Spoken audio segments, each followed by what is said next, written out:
Fans, welcome back to another edition in the lab. I'm here with your full breakdown prediction video for UFC Fight Night 284. Quillan Salkilld versus Mateusz Gamrot. Back in the crappy Apex. You know, we've been going on we've had a good 3-week streak here. We're going on a streak. Past 3 weeks have been very good to us with the picks. Let's continue. I'm hoping to make this one very lucrative for us. So if you haven't yet, guys, please like and subscribe. Follow me on this journey and come make some money with me. Let's have I'm going to give it to you guys always raw. And unlike Conor McGregor, no excuses here. So before I start off on this breakdown video, I'm going to go back to last week, if you will allow me for a second, and just see I'm going to see where we went wrong. Because although it was a really good week, I did get 4 fights wrong, and I'm going to explain to you guys what happened in the 4 fights. First and foremost, I did get the main event wrong. Yep, I was probably one of the 5 to 10% that was going for Daniel Rodriguez. Not going for, but I thought he would win, simply because, you know, guys usually lose at home. And for Eurosmedic, it was a homecoming. He hadn't been home in a long time. First time main event at home. And if you look back at previous UFC events, when fighters go back home and it's their first time being a main event, they usually lose. You know, so with everything that they had going, I literally thought he would lose. But he didn't. Eurosmedic went out there. Credit to him. He did what he does, and yeah, no excuses. But yeah, and then Valesto Chepo versus Gilbert Urbina. Man, 95% of us got that one wrong. Valesto, what the hell happened? You know, the same thing that happened with Valesto Chepo versus Gilbert Urbina, I thought that's how the main event would play out. I thought that Eurosmedic would go in there all wild and get caught, and he didn't. It's happened to him before, but I guess he learned from it and he corrected that in his game. Kudos to him. But yeah, Valesto did not. And the sad thing is, I had like 3 or 4 parlays that would have cashed in big time. And this guy just killed all of them. I should have just put that this fight was going to end in a knockout or not go the distance. But I had a couple of them with Seppo winning, and a couple of them with him winning, finishing the fight. So, yeah, this fight really killed my parlay. And this was probably one of the sure fights that I had on this card, and he wrecked it, man. So yeah, we had those two, and then we had the fight before, Noah Ganon versus Milos Jančić. You know, he had an unfortunate injury at the beginning of the fight, and that sucks because this fight was on its way to be really good. This was gonna be a really good matchup. I like both guys. I think both guys have a great future here. Noah Ganon is really good. Didn't know much about him, but this kid's really good. You know, it is what it is. Yeah, Milos got injured. So yeah, but both guys, I would like to see them run this back if possible sometime in the future. And Ludovic Klein, it was the other fight that I got wrong. He got knocked out, and yeah, I thought that fight would go the distance, but kudos to Tofik. He came out and did his thing, man. He looked really good. So yeah, Valesto Chepo cannot call himself El Chapo no more after that performance versus Gilbert Urbina. Yeah. Go back to the drawing board and yeah, we can't see a performance like that again, man. Gilbert Urbina was about to get kicked out of the UFC, and he should buy him a gift or something. Yeah. So yeah. Enough of that, guys. Now we're back to UFC Fight Night 284. This is what you came for. Let's start off with the first fight. Oh, it is in the crappy Apex.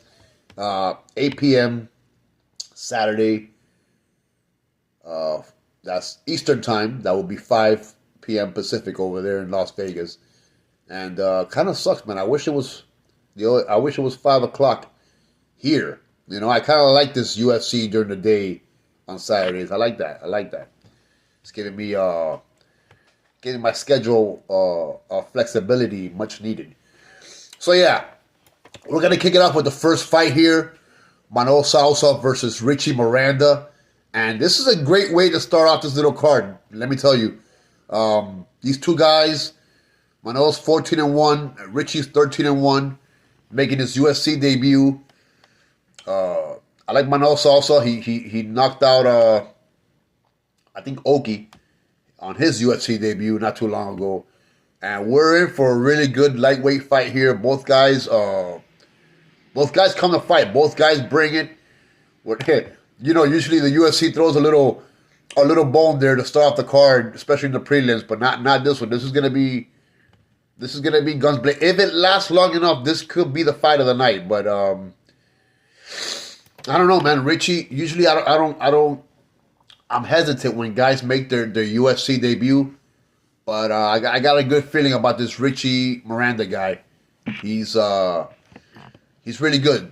Both of these guys are really good. I'm expecting a really good fight here.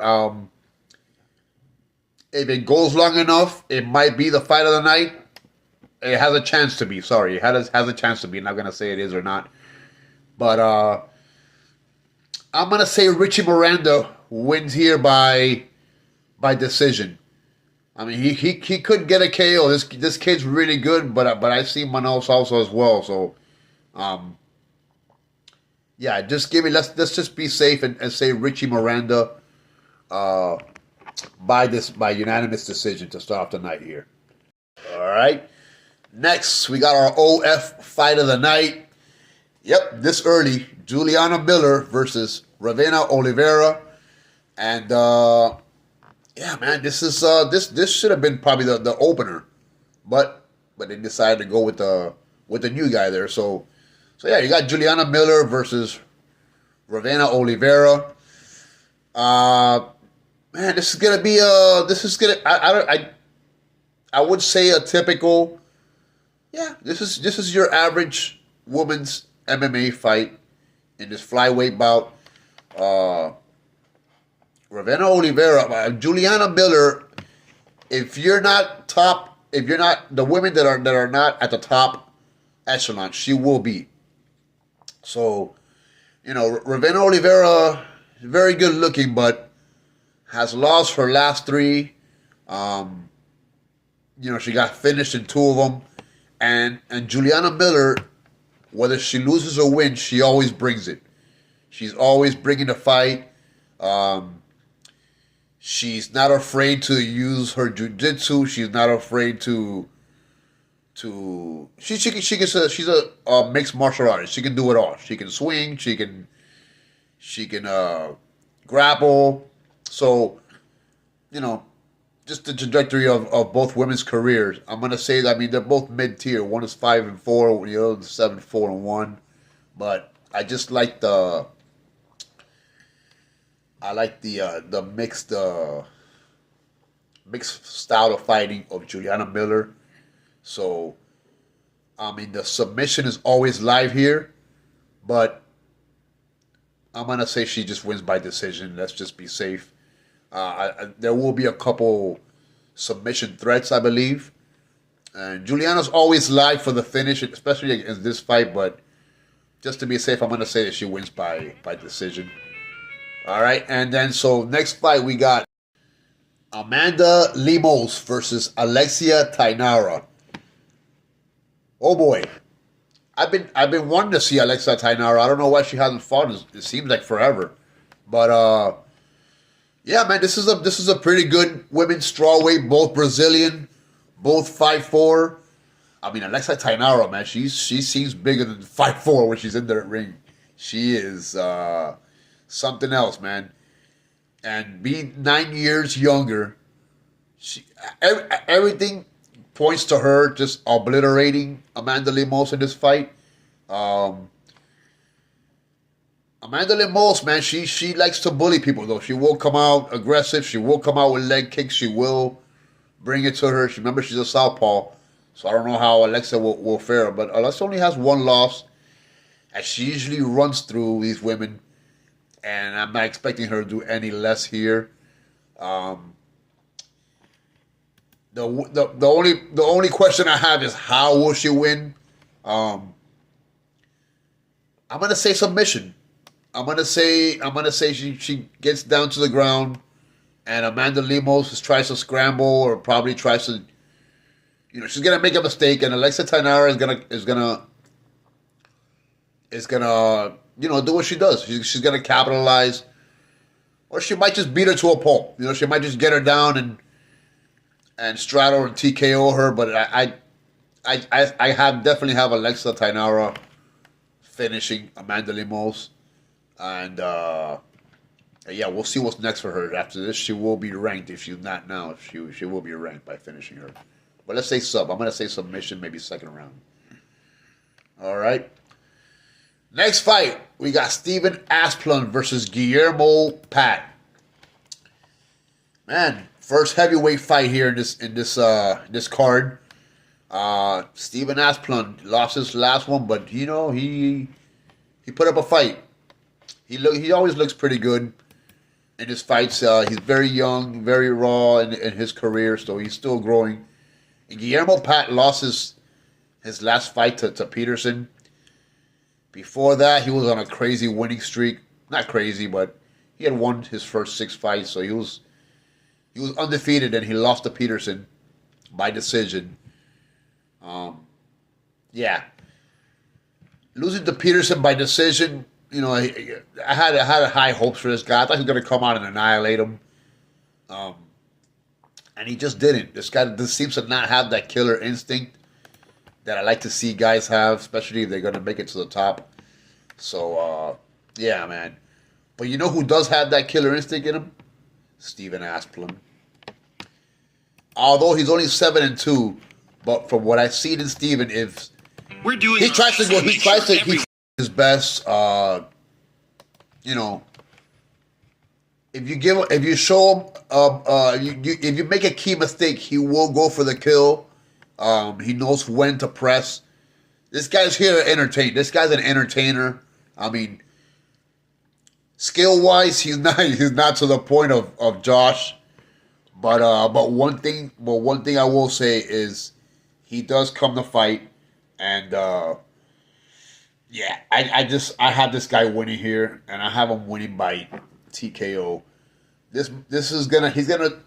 I think what he's gonna do is frustrate Guillermo Pat until he's forced to get into a war, and that's when Steven Asplund is good. He likes initiating wars, and Guillermo Pat, I just don't think he's about that life. And Steven Asplund is a man on a mission. So give me Steven Asplund to come out here victorious by TKO. All right. Next fight.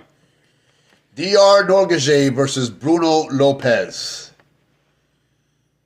And I think this is, for now, I'm only here. This is Sunday, the Sunday before, and the UFC does like to throw in a fight or two after the fact, but for now, this is the highlight fight. Of the prelims. So, got DR Norgage versus Bruno Lopez. This guy Norgage is interesting because I mean, he's in the UFC. He just looks like he's lost on the ground. Once it goes down, he's in a world of trouble. He got submitted by Ribeiro out of all people. You're gonna get finished by Ribeiro, and it wasn't a knock. He got subbed by him. That means he has no ground game. And going up against a Brazilian like Bruno Lopez, Bruno Lopez has lost his last 2, but granted, I mean they've been KO'd to knockout artists. Or Dustin Jacoby, I would consider him a knockout artist because that's what he does. He knocks people out. You know, he has a lot of losses, but and then Navajo Sterling, he's not a knockout artist, but he's a world beater. So I mean, that's not a bad loss. But now they're just throwing him a bone here with Djar. This is a good get back fight for Bruno Lopez. He's gonna come out here, and he's probably gonna submit him. It might go the distance if Djar Nurgaze can last long enough, but I think Bruno Lopez is gonna finish him. He's gonna get him on the ground. He's gonna hopefully he does some exotic submission. You know, being the Brazilian that he is, he probably has something up his sleeve. But yeah, give me Bruno Lopez here by submission, and I don't expect this fight to last very long. All right, next fight we got Ty Miller versus Billy Ray Goff. Yeah, man, Ty Miller's last fight, it looks like he's fighting the same opponent because the last guy he fought, this guy Fugit, looks just like Billy Ray Goff. So, yeah, I mean, that was his UFC debut. It was impressive. It was impressive the way he fought. I mean, both guys fought good, and this guy's a spitting image of his last opponent. So, yeah, this will be Goff's fourth fight, I believe, in the UFC. He won his first fight versus the Asian guy. It was a knockout a few years ago. I remember that. And then he lost to Waters. It was it was a clear loss, but it was whatever. And then then he hasn't fought since last year since he lost to Brahimaj. So I mean, 2 losses in a row. This guy only fights once a year, going up against a world beater. I think this guy Ty Miller has way more skills. He's better than he looks, man. And I believe he's undefeated, if I'm not mistaken. He's only 7-0. He's only had 7 fights, but this guy fights out of Albuquerque, so he has great training partners. I think he's gonna come in here and put on another clinic and get his second KO and his second UFC win. Give me Ty Miller with the KO, and Billy Ray Goff will probably get his pink slip from the UFC. All right, next card, Louis Sutherland versus Jose Montana da Silva. Another heavyweight fight here in the Crapex. So Jose Montana da Silva, 29-year-old, making his UFC debut. I'm not a really big fan of guys making their debut, especially here in the Apex. And although the first fight of this card, I'm picking the guy to win. Not this one because he's going up against Louis Sutherland, who is a veteran in the game. He's 11-5. If I'm not mistaken, he trains with the current undisputed UFC heavyweight champ, Tom Aspinall. And he's good. He's really good. He doesn't look so good, but this is another guy that's a lot better than he looks. Last time out, he beat Tai Tuivasa. I know that doesn't say much because he has like 6 or 7 straight losses, but he beat a wall, and he beat them all. He went to decision. He clearly beat him 15 rounds. He did lose to Pericic before that, but this guy Pericic is really, really good.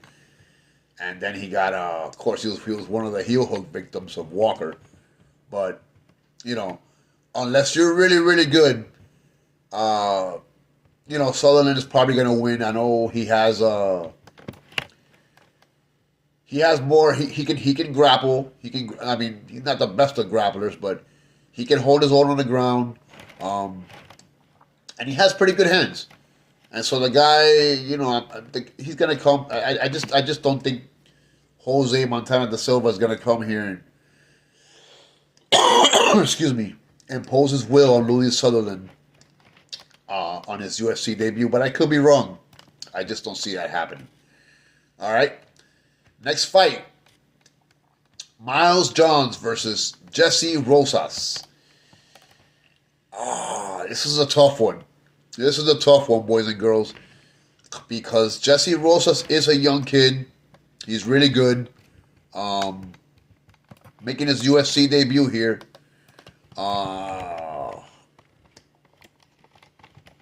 I don't know. I mean, he's only 23 years old, and I believe Miles Johns, if I'm not mistaken, is making a move up to featherweight. This guy was always a big. I think he was always a big 135er, and his problem was he would fade. He would fade in the later rounds. You know, this is another guy who's lost 3 in a row.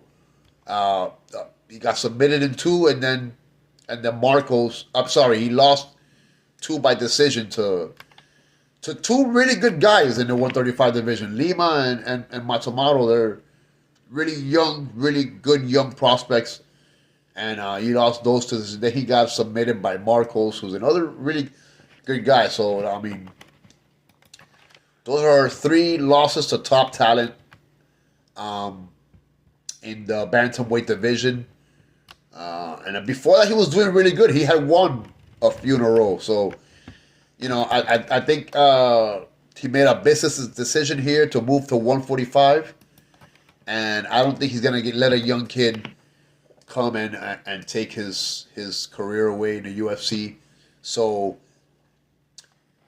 I think he's gonna impose his veteran will.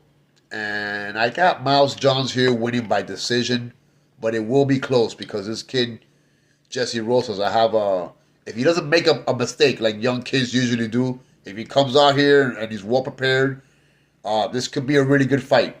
But overall, I think Miles Johns is going to be too big for him and too much experience. So give me Johns by decision.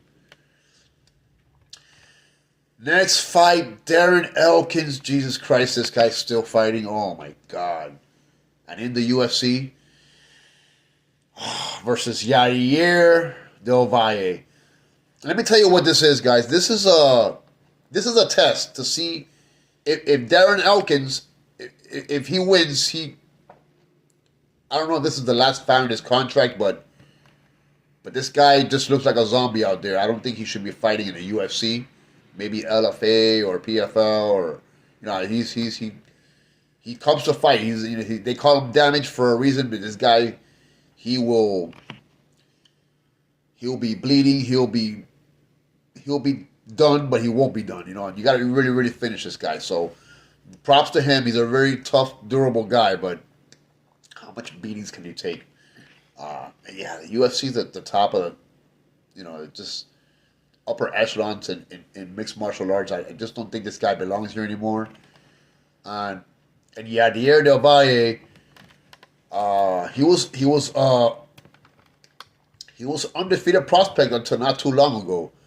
You know, he was the one in the controversial fight with Bulgarian that Bulgarian got submitted on purpose for the gambling thing. I don't know how that worked out.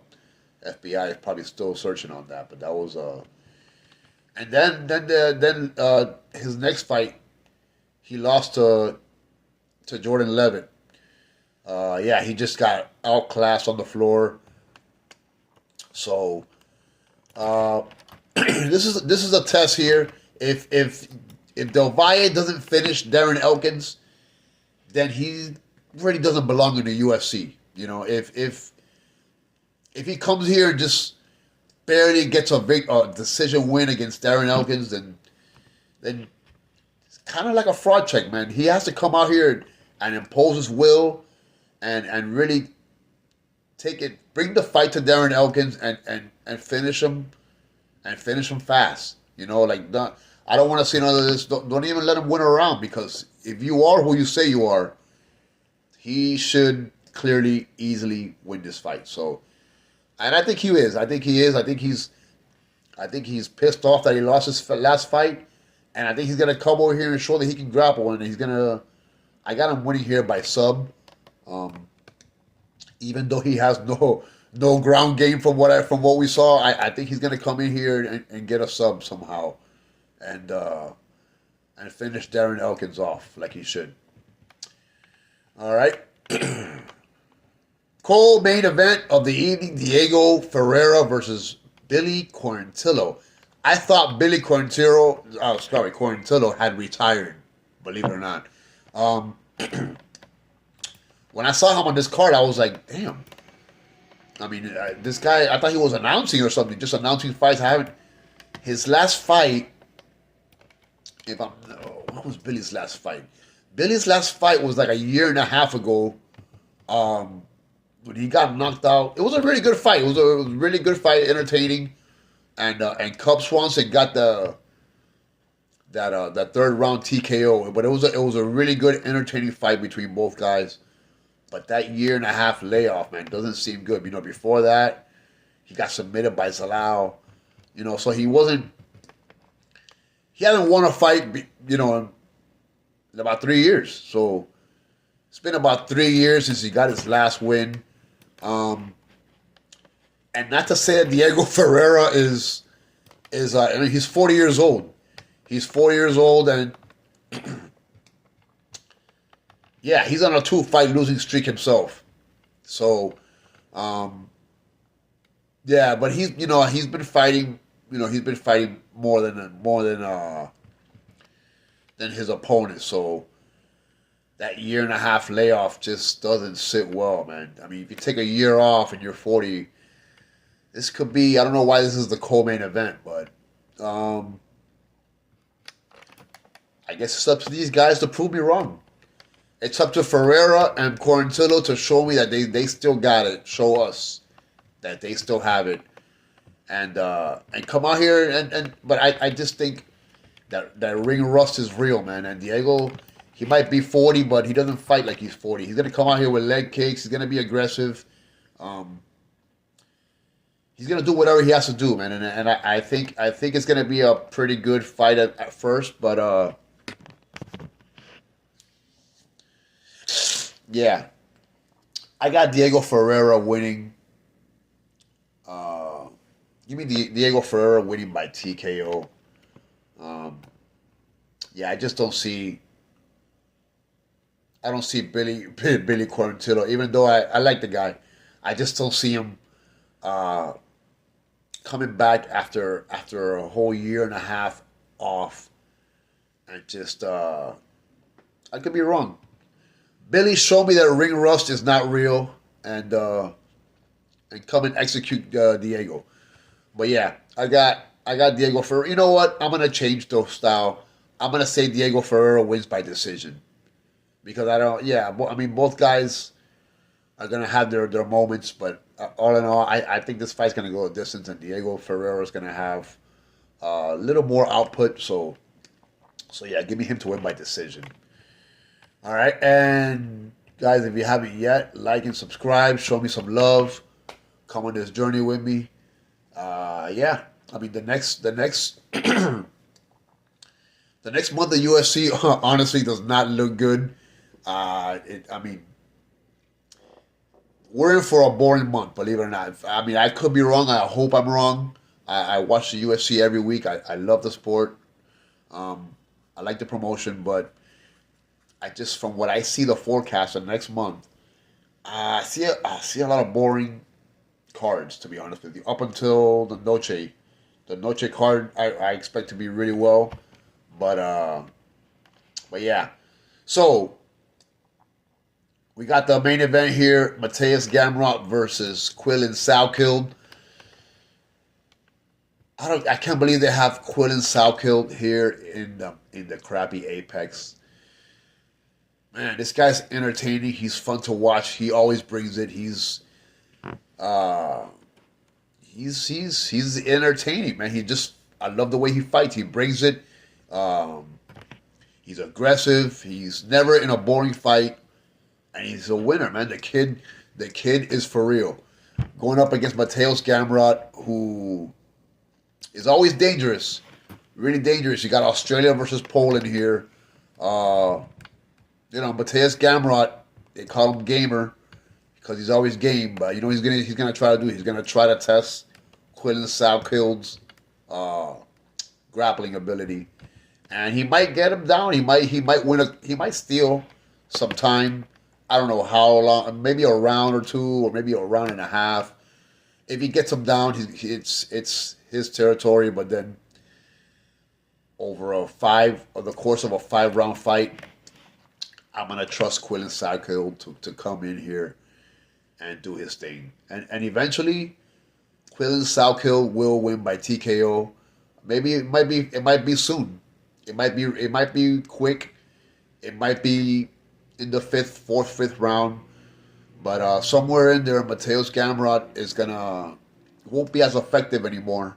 And I think Quillan Salkilld is just way too good, way too young, way too aggressive. He's just a bad matchup for Mateusz, and he'll show it. So yeah, hope you liked the video.